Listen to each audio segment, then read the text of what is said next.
fils. Je n'ai plus que balbutier faible. Mademoiselle, Timotina, tu étais belle. Si j'étais peintre, je reproduirais sur la toile des traits sacrés, sous ce titre, la Vierge au bol. Mais je ne suis que poète, et mes lèvres ne peuvent te célébrer qu'incomplètement. La cuisinière noire, avec ses trous, où flamboyaient les braises comme des yeux rouges, laissait échapper de ses casseroles à mince filet de fumée une odeur céleste de soupe aux choux et de haricots. Et devant elle, aspirant avec ton doux nez l'odeur de ses légumes, et regardant ton gros chat avec tes grands yeux gris, oh, vierge au bol, tu essuyais ton vase. Les bandeaux plats et clairs de tes cheveux se collaient pudiquement à ton front jaune, comme le soleil.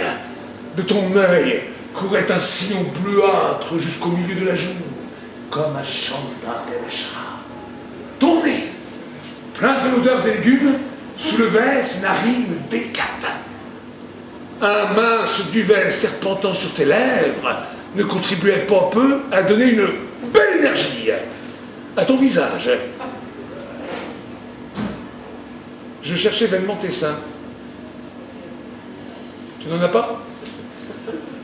Tu dédaignes ces ornements mondains, ton cœur, tes seins. Quand tu te retournas pour frapper de ton pied large ton gros chat doré, je vis tes omoplates, saillantes. Et soulevant ta robe, je fus percé d'amour par les deux arcs prononcés de tes reins. Dès ce moment, je t'adorais. Je t'adorais non pas pour tes grands yeux, non pas pour tes omoplates, non pas pour ton tortillement inférieurement postérieur.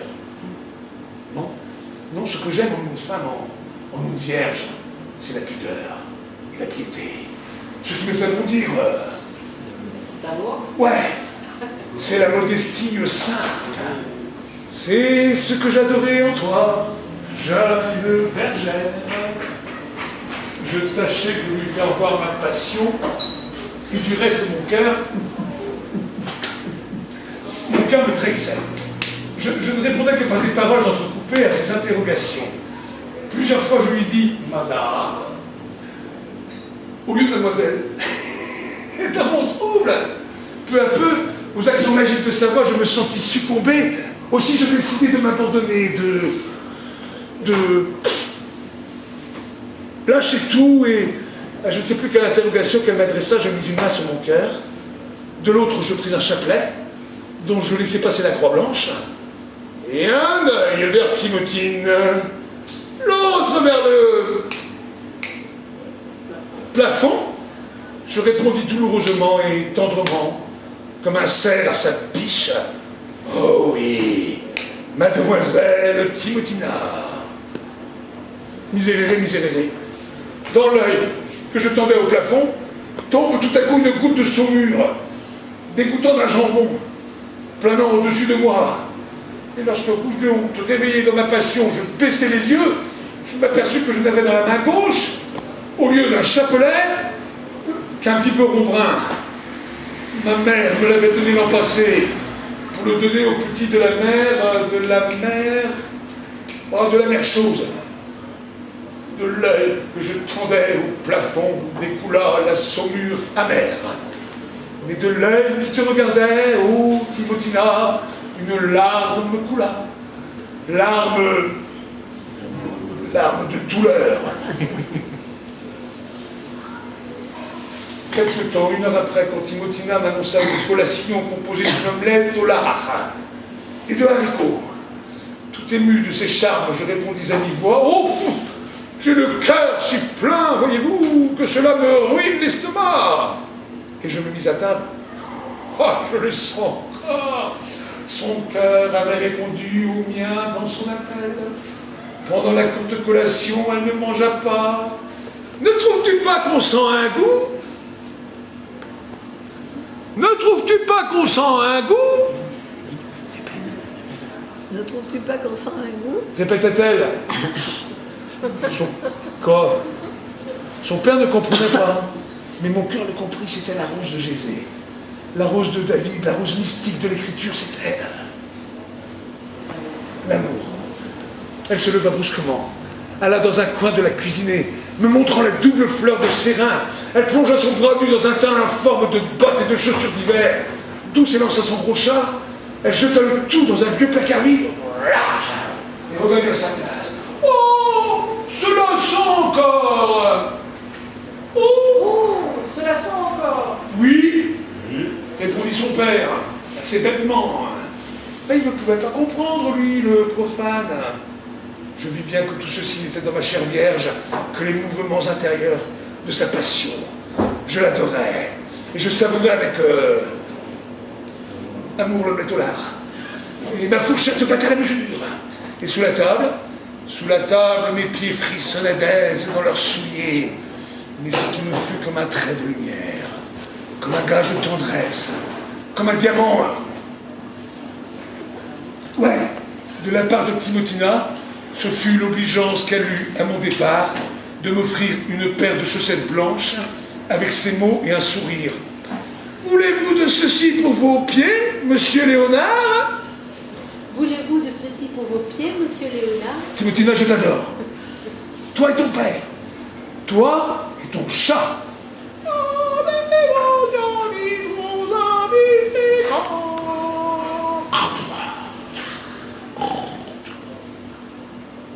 Peu m'importe, à présent, les bruits du monde et les bruits de l'étude. Que m'importe ce que la paresse et la langueur coupent à mes côtés. Ce matin, un ronflement lourd et lent s'élevait de ce vaste Gethsémani.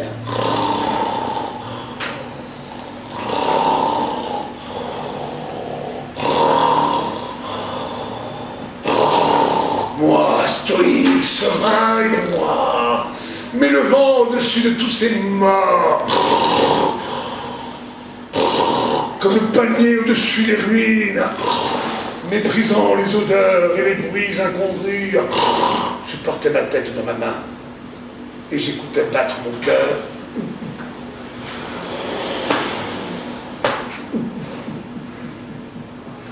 Plein de Timotina. Merci.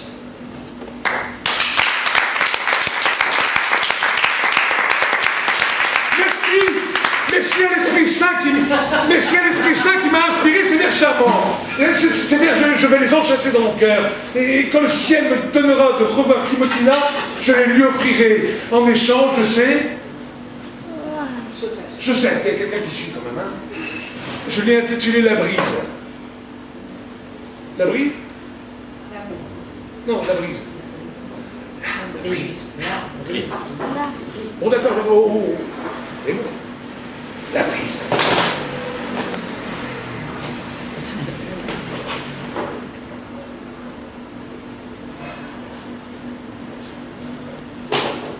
La brise.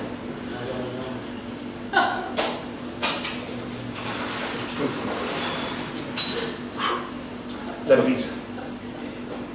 Dans sa retraite de coton dort le zéphyr à douce haleine. Dans son nid de soie de laine dort le zéphyr au gai manteau. Quand le zéphyr lève son aile dans sa retraite de coton, quand il court où la fleur l'appelle, sa douce haleine sent bien bon. Oh, brise quintessentielle, oh, quintessence d'amour. Quand la rosée est essuyée, comme cela sent abondant, la cour. Le jour, Jésus, Joseph, Jésus, Marie, c'est comme une aile de condor assoupissant celui qui prie, ça nous pénètre et nous... C'est comme une aile de condor assoupissant celui qui pénètre. Non, bon, la fin est trop intérieure. Trop suave. Je la conserve dans le tabernacle de mon âme, à ma prochaine sortie.